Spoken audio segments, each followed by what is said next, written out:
યમનાષ્ટકનો અર્થ અને ભાવાર્થ આપ સમજાવી શકો અને પુષ્ટિ માર્ગનું એનું શું મહત્વ છે? એટલે યમનાજી યમનાષ્ટક શ્રી મહાપ્રભુજી ઠકરાણી ત્રીજના દિવસે યમુનાજીના ઘાટ ઉપર શ્રી જ્યારે આ બધા વ્રજના સ્થાનો પ્રગટ કરી રહ્યા હતા, એમાં પ્રશ્ન કર્યો કે ગોવિંદ ઘાટ કયો અને ઠકરાણી ઘાટ કયો, અને સાક્ષાત ઠાકોરજીની કૃપા શક્તિ એવા શ્રી યમુનાજી 16 વર્ષીય યુવતી સ્વરૂપે ત્યાં પ્રગટ થયા. અને ત્યારે સાક્ષાત જેમ શ્રાવણ સુદ એકાદશીના દિવસે સાક્ષાત ભગવતા પ્રોક્તમ સાક્ષાત ઠાકોરજીના દર્શન કર્યા ત્યારે મહાપ્રભુજીના મુખમાંથી મધુરાષ્ટક પ્રગટ થયું, એમ જ્યારે સાક્ષાત યમુનાજીના દર્શન ઠકરાણી ત્રીજ હવે આવશે, ઈંડોળાના દિવસો શરૂ થશે, એ દિવસે કાચના ઈંડોળા થાય છે, કારણ કે યમુનાજીના એ દિવસે પ્રાગટ મહાપ્રભુજીને સાક્ષાત્કાર થયો હતો અને યમુનાજીના ભાવથી કાચના ઈંડોળા થતા હોય છે. અને સાક્ષાત યમુનાજીના દર્શન કર્યા અને એ સમયે શ્રી યમુનાજીના સ્વરૂપનું વર્ણન કરતા શ્રી મહાપ્રભુજીના મુખારવિંદમાંથી આ યમુનાષ્ટકનું પ્રાગટ્ય થયું. એમાં યમુનાજીના જો યમુનાષ્ટકને સાર રૂપે જો તમને સમજાવું તો 3 રૂપનું સ્વરૂપનું વર્ણન કર્યું છે યમુનાજીના: આદિભૌતિક, આધ્યાત્મિક અને આદિદૈવિક. આદિભૌતિક એટલે જલ પ્રવાહના સ્વરૂપમાં શ્રી યમુનાજી કલિંદગિરી મસ્તકે પતદ મંદ પૂરોજ્વલા વિલાસગમનોલ્લસત, અને એ રીતે બધો વિસ્તાર નથી કરતો. જલ પ્રવાહના સ્વરૂપે શ્રી યમુનાજી ભૌતિક સ્વરૂપે. પછી વિશુદ્ધ મથુરા તટે એ સાક્ષાત વિશ્રામ ઘાટ, એ યમુનાજીનું આધ્યાત્મિક સ્વરૂપ ત્યાં યમુનાજીનું છે. એટલે યમુનાજીમાં જે સ્નાન કરે એના સમસ્ત પાપો જાય, એટલે ત્યાં યમુનાજી તીર્થ રૂપા છે, એ યમુનાજીનું આધ્યાત્મિક સ્વરૂપ. અને શ્રી યમુનાજી મુકુંદ રતિ વર્ધિની નમત કૃષ્ણ તુર્ય પ્રિયામ, ઠાકોરજીના ચતુર્થ પ્રિયા છે અને એ ચતુર્થ પ્રિયા સ્વામીની છે. અને એટલા માટે એ યમુનાજીનું આદિદૈવિક સ્વરૂપ છે, તેનું ચિત્ર આપણે જોઈએ છે. તો આ 3 સ્વરૂપ યમુનાજીના બતાવ્યા. યમુનાષ્ટકમાં અષ્ટ સિદ્ધિની વાત કરી, એક શ્લોકમાં યમુનાજી કઈ કઈ સિદ્ધિનું દાન કરે છે. સકલ સિદ્ધિ હેતુ મુડા એમ કહ્યું, અને એક શ્લોકમાં અષ્ટ સિદ્ધિ બતાવી. એમાં 4 સંયોગાત્મક સિદ્ધિ છે અને 4 વિપ્રયોગાત્મક સિદ્ધિ છે. અને 9મા શ્લોકમાં યમુનાષ્ટક કરવાનું ફળ બતાવ્યું. તવાષ્ટકમિદમ મુદા પઠતિ સૂરસૂતે સદા. પહેલું ફળ સમસ્ત દુરિતક્ષય, સમસ્ત પાપોનો નાશ થાય. ભવતિ વય મુકુંદે રતિ, ઠાકોરજીમાં પરમ પ્રીતિ પ્રગટ થાય. તયા સકલ સિદ્ધયો, ત્રીજું ફળ સકલ સિદ્ધિનું દાન યમુનાજી કરે. મુરરી પુષ્ટ સંતુષ્ટતિ, ઠાકોરજીને પરમ સંતોષનો અનુભવ થાય. અને 5મું કહ્યું સ્વભાવ વિજયો ભવેત વદતિ વલ્લભ શ્રી હરે, અને 5મું ફળ કહ્યું સ્વભાવ પર વિજય થાય. આમ 5 ફળ 9મા શ્લોકમાં બતાવ્યા. અને સૌથી પહેલો ગ્રંથ 16 ગ્રંથ માનો કે શ્રી યમુનાષ્ટક રચવામાં આવ્યો. આ કારણ શ્રી યમુનાજીની કૃપા થાય તો યમુનાજી ભક્તિનું દાન કરે, અને ભક્તિની પ્રાપ્તિ થાય તો આ પુષ્ટિ ભક્તિ માર્ગના બધા જ સિદ્ધાંતોને આપણે પાળી શકીએ. અને એટલા માટે શ્રી યમુનાષ્ટકનું આપણે ત્યાં વિશેષ મહાત્મ્ય છે અને મહાપ્રભુજીની આજ્ઞા છે. એટલે દરેક વૈષ્ણવે યમુનાષ્ટકનો પાઠ તો અચૂક કરવો જ જોઈએ. એ ભક્તિની દાત્રી છે અને શ્રી યમુનાજી કૃપા કરશે તો ઠાકોરજી સહજમાં પ્રાપ્ત થશે. એટલા માટે યમુનાષ્ટક તો અચૂક સર્વ વૈષ્ણવે કરવું જોઈએ. તો આટલું જ સાર રૂપે હું કહું છું, જેથી વધારે આપણે શ્લોક બધાના પ્રશ્નો આવરી શકીએ. બાકી યમુનાષ્ટકના એક શ્લોકોનું લેવા જઈએ તો યમુનાષ્ટક પર આખી કથા થઈ જાય અને આપણો સમય એમાં જ જતો રહે. તો આવા શ્રી યમુનાજી છે એટલે આપણે સંકલ્પિત થઈશું કે રોજ યમુનાષ્ટકનો પાઠ કરીશું. અસ્તુ. જે શ્રી બીજો ક્વેશ્ચન એ છે કે ઘરમાં બિરાજેલ વડીલોની સેવા એક પેઢી ના કરે અને બીજી પેઢી કન્ટિન્યુ કરવી હોય તો શું તેને ઠાકોરજી પુષ્ટાવાની જરૂર છે, અથવા તો વલ્લભપુરની આજ્ઞા લઈને કરે એ યોગ્ય છે? એટલે મહત્વની વાત કે જો સેવા વડીલોએ બંધ કરી દીધી હોય અને બીજે પધરાવી દીધા હોય તો એ વૈષ્ણવે ઠાકોરજી, કારણ કે સેવા હવે બીજે બિરાજે છે એટલે ફરી એ સ્વરૂપ તો કદાચ ન પ્રાપ્ત થાય, તો પાછું નવું સ્વરૂપ પધરાવી વલ્લભકુલ પાસે જઈને પુષ્ટાવવું જોઈએ અને એમની પાસે યથા યોગ્ય આજ્ઞા લઈ. સૌથી પહેલા તો સૌભાગ્યની વાત એ છે કે તમને તમારા વડીલોએ જે સેવા કરી એ કરવાની ઈચ્છા થઈ, એટલે આ એક સૌથી ઉત્તમ લક્ષણ કહેવાય કે મહાપ્રભુજીની તમારા પર કૃપા થઈ કહેવાય કે તમને પુનઃ ભગવત સેવા. કારણ ઘણી વાર મેં જોયું છે કે દાદા દાદીને જોયા હોય પૌત્રાએ, પણ વચ્ચેની પેઢી ન કરતી હોય, એના પપ્પા મમ્મી ન કરતા હોય, પાછો પૌત્રાને ભાવ થાય કે અમે પણ, હું પણ બાની જેમ સેવા કરું, દાદીની જેમ સેવા કરું. મને નાનપણમાં દાદીએ ખોળામાં બેસાડી અને ઠાકોરજીની સેવા કરાવી હોય એટલે આને રુચિ જાગી હોય. તો આ બહુ સારું લક્ષણ છે. ને દાદા દાદીઓ બેઠા હોય તો એમને કહીશ કે આવું હોય તો પોતરાઓને બહુ અપરસ અપરસ કરીને દૂર ભગાવવા કરતા પોતાની આજુબાજુ બેસાડી અને એમના હાથે ભગવત સેવાનો લાભ લેવડાવવો, યત્કિંચિત જે કંઈ પણ સેવા થાય એ કરાવવી, જેથી એમને પણ સ્નેહ થાય. સ્નેહ થાય પછી સેવા નહીં કરે, સેવા કરાવશો તો સ્નેહ પ્રગટ થશે. જેણે કર્યું હશે એને ભાવ થશે. અને એટલા માટે પૂરા પુષ્ટાવવું જોઈએ અને પુષ્ટાયા પછી યથા યોગ્ય આજ્ઞા લેવી જોઈએ, જે રીતે તમે જ કરી શકો એમ છો, અને પછી સા ઠાકોરજીની સેવા કરવી. હવે નેક્સ્ટ ક્વેશ્ચન છે, મુખરતા દોષ એટલે શું અને દોષ ન થાય એનો ઉપાય શું? તો આપ જણાવો. આપણે ત્યાં અનેક પ્રકારના દોષ કયા છે. કાયિક, વાચિક, માનસિક, આ 3 પ્રકારના દોષો કયા છે. એમાં જે વાચિક દોષ છે એને મુખરતા દોષ કહીએ છીએ. અને મુખરતા દોષ પણ અનેક પ્રકારનો છે. એવા અનેક પ્રકાર, અત્યારે તો બહુ વિસ્તાર નહીં કરી શકું, પણ જેમ પ્રભુ, ગુરુ યા વૈષ્ણવ સંબંધી કોઈ નિંદનીય વાત કરવી, યા પ્રભુ માટે લૌકિક શબ્દોનો પ્રયોગ કરવો, યા ઠાકોરજી યા ગુરુની આગળ પોતાની પ્રશંસા સ્વમુખે કરવી, યા કોઈ વૈષ્ણવની આગળ બીજા કોઈ વૈષ્ણવની નિંદા કરવી, યા પોતાના બુદ્ધિનો કાંઈક ને કાંઈક તર્ક કુતર્ક આપી અને મહાપ્રભુજીની વાણીમાં અવિશ્વાસ કરવો કે આ બધા સિદ્ધાંતો તો બધા 500 વર્ષ પહેલા લખાયેલા અને હવે તો કઈ પ્રેક્ટિકલ, હવે તો દુનિયા બદલાઈ ગઈ છે અને હવે આમ થતું હશે, આમ થતું, એમ કરીને ગુરુની વાણીમાં શંકા કરે, યા ભગવત શાસ્ત્રોમાં દોષ કાઢવો. આવા બહુ લાંબુ લિસ્ટ કરી શકાય કે આ બધા મુખરતા દોષોમાં. જેમ રામાનંદ પંડિતનો પ્રસંગ આવે છે આપણે ત્યાં વાર્તા સાહિત્યમાં, મહાપ્રભુજીએ મુકામ કર્યો હતો રામાનંદ પંડિતના ઘરે, અને રામાનંદ પંડિતના પત્ની હતા અને સદ બોલ્યા કે આ બધું ગોબર ને બધું છાણા ને બધું લઈ લેજો, નહીં તો પછી મહાપ્રભુના સેવકો આવીને લઈ જશે સવારે. અને જ્યાં આ વચન સાંભળ્યા મહાપ્રભુજી, અને મહાપ્રભુજીએ થયું કે મારી નિંદા કરી હોત તો ચાલી જાત, ઠાકોરજીની નિંદા કરી હોત તો હું ક્ષમા કરાવી દે, પણ તે વૈષ્ણવની નિંદા કરી છે તો હું તને માફ નહીં કરી શકું. અને મહાપ્રભુજી એ સમય એનો ત્યાગ કર્યો. એવા વાર્તા સાહિત્યમાં હું તમને અનેક પ્રમાણ આપી શકું કે એક ખાલી વૈષ્ણવ ઉપર શંકાના વચનો બોલ્યા તોય મહાપ્રભુજીએ ત્યાગ કર્યો. આ મુખરતા દોષ છે. એ રીતે જ બીરબલ, જેમ અકબર બાદશાહના નવરત્નો હતા ને, એ નવરત્નમાંથી મોટા ભાગના રત્નો ગુસાઈજીના સેવક થયા, ગુસાઈજીના સેવકો હતા. એમાંના એક સેવક બીરબલ, જે અકબર બીરબલની વાર્તાઓ કેટલી પ્રસિદ્ધ છે. એ બીરબલ પણ ગુસાઈજીના પહેલા સેવક હતા, અને ગુસાઈજી આગ્રા જતા પરદેશ કરવા ત્યારે બીરબલના ઘરે મુકામ કરતા, એવા ગુસાઈજીથી પ્રભાવિત હતા.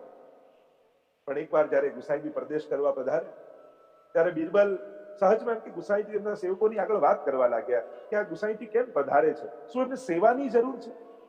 જો સેવાની જરૂર હોય તો આવી રીતે પરદેશ કરવાની જરૂર નથી, એમને જેટલું ધન જોઈતું હોય હું એકલો આપી દઈશ. થોડો ગીતા ભાવથી કીધું હોત પૂર્ણમલની જેમ કે હું મંદિર બાંધી દઈશ તો આદરણીય થાય, પણ ક્યાંક મનમાં મદ આવ્યો કે હું એકલો બેઠો છું ને એમને ક્યાં વરવાની, ત્યારે ગુસાઈજીના શબ્દો કર્ણમાં પડ્યા. ગુસાઈજીએ કહ્યું, અરે મૂર્ખ, તું એમ માને છે કે સેવા માટે અમે જઈએ છીએ? અમે તો દૈવી જીવોના ઉદ્ધાર માટે ઘર ઘર સુધી પહોંચીએ છીએ. અને ગુસાઈજી એ સમય એટલું બોલ્યા કે બીરબલ ભલો વૈષ્ણવ છો પર અબ હમારે કામ કો નહીં રહે.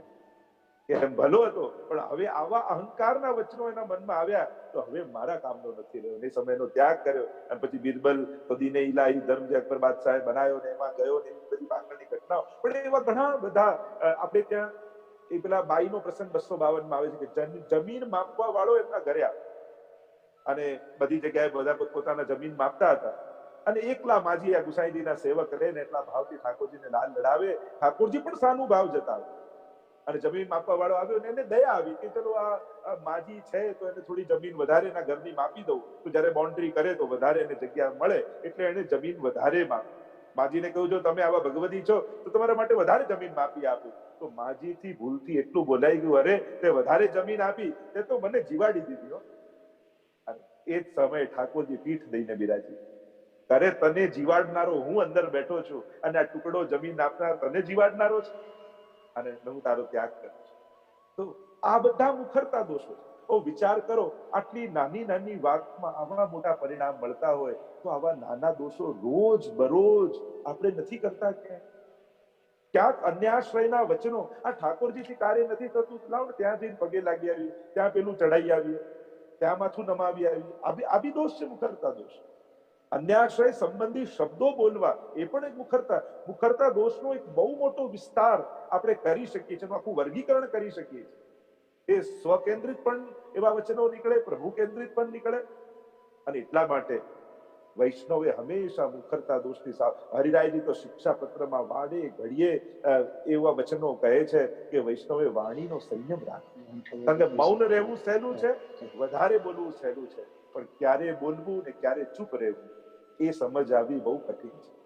તો જેના મનમાં સતત ભગવદ નામ રહે એની વાણીમાં ભગવદ નામ રહે. એટલે ભલે ભાવ અભાવ કુભાવ કોઈ પણ રીતે બંને તો ભગવદ નામ મુખમાં રાખવું, જેથી મુખરતા દોષ આપણો નથી જાય.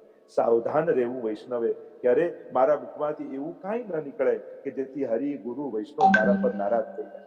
હરિરાયજી કહે દીજે 4 રતન આસન જલ વાણી મધુર યથાશક્તિ સોવાની. વાણી મધુર કહ્યું છે. અને એટલા માટે વૈષ્ણવે સતત સાવધાન રહેવું. બાકી મુખરતા દોષની ચર્ચા હરિરાયજી પણ શિક્ષાપત્રમાં અનેક રૂપે કરી છે, ભગવદીઓએ કીર્તન સાહિત્યમાં પણ અનેક રૂપે ગાયું છે. અને એટલા માટે વૈષ્ણવે પોતાની વાણી માટે સદાય સંયમ, સ્વાદ અને વાદ આ બંનેમાં સાવધાન રહી અને જીવવાનો ઉપયોગ કરવો. અને વાકપતિ શ્રી વલ્લભનું સ્મરણ કરવું અને વિનંતી કરવી, હે શ્રી વલ્લભ અમારા મુખમાં એવી વાણી આપજો જેથી ઓરન કો શીતલ કરે और આપનું શીતલ હોય. અમને ઠંડક થાય અને અમારી સાથે જે વાત કરે એને પણ અમે શીતલતા આપી શકીએ એવી વાણી અમારા મુખમાં બિરાજે, એવું શ્રી વલ્લભના ચરણોમાં વિનંતી. અસ્તુ. બીજો ક્વેશ્ચન સેવા રિલેટેડ છે કે જાણતા અજાણતા સેવામાં હું પણ આવી જાય તો શું ઠાકોરજી એ સેવા અંગીકાર કરે અને વૈષ્ણવને દોષ લાગે? એના એક્ઝામ્પલ રૂપે એવું લખ્યું છે કે જ્યારે વૈષ્ણવ કહે કે આ માલાજી મેં બનાવી છે તો ઠાકોરજીને આજે આ જ પહેરાવો, અથવા વૈષ્ણવ કહે કે આ મારી સામગ્રી છે તો ઠાકોરજીને આ જ આગળ ધરાવો. તો એના વિશે આપણે ત્યાં તત્પરતા હોય, ઉત્સુકતા હોય, પણ હઠાગ્ર કોઈ વસ્તુ ન હોય. સેવા કોને કહેવાય કે જેમાં પ્રભુને સુખ થાય એનું નામ સેવા. ઘણીવાર અમારે અહીંયા બી ઘણીવાર એમ થાય કે 2 જણ માળાજી સિદ્ધ કરે, પણ જેની ઉત્તમ હોય એની મુખિયાજી લઈને ધરાવે. તો બીજા વૈષ્ણવ એમ વિચારું કે આના જેવી ઉત્તમ માળાજી હું ક્યારે સિદ્ધ કરું જેથી ઠાકોરજીને પણ આ ધરવાની ઈચ્છા થાય. જો આપણે ત્યાં કરી લેવું, ધરી લેવું, ભરી લેવું એ પુષ્ટિ માર્ગ નથી, પણ કોના થકી ધરીએ છે, કોના થકી ભરીએ છે એનું મહત્તા છે. શ્રી વલ્લભે આજ્ઞા કરી હોય કે હા તમે આ સેવા કરજો અને એને પોતાનું સૌભાગ્ય માનીને આપણે કરીએ. જો સેવામાં મદ આવે એ તો ઠાકોરજીને આપણે વિનંતી એ જ કરવી, કારણ કે અહંકાર એવો છે કે ક્યારે કયા રૂપમાં આવી જાય ખબર ન પડે. મને તો કોઈ વાતનો ઈગો નહીં, એ વાતનો ઈગો આવી જાય તો અહંકારનો તો કોઈ ભરોસો નથી, એ ક્યારે કયા કપડા પહેરીને આપણે અંદર પ્રવેશી જાય. એટલે સેવા કરી ઠાકોરજીને દંડવત કરવામાં આવે છે. સેવા કરતા પહેલા ઠાકોરજીને દંડવત કરવામાં આવે છે. સેવા કરતા પહેલા મહાપ્રભુજી, ગુસાઈજી, યમુનાજીનું સ્મરણ કરાય છે. આ કેમ? એનું કારણ જે કે મહાપ્રભુજીને વિનંતી એ કરીએ છીએ કે હે શ્રી વલ્લભ એવી કૃપા કરજો કે મારા મનમાં સેવા કરવાનો ક્યારે મદ કે અહંકાર ના.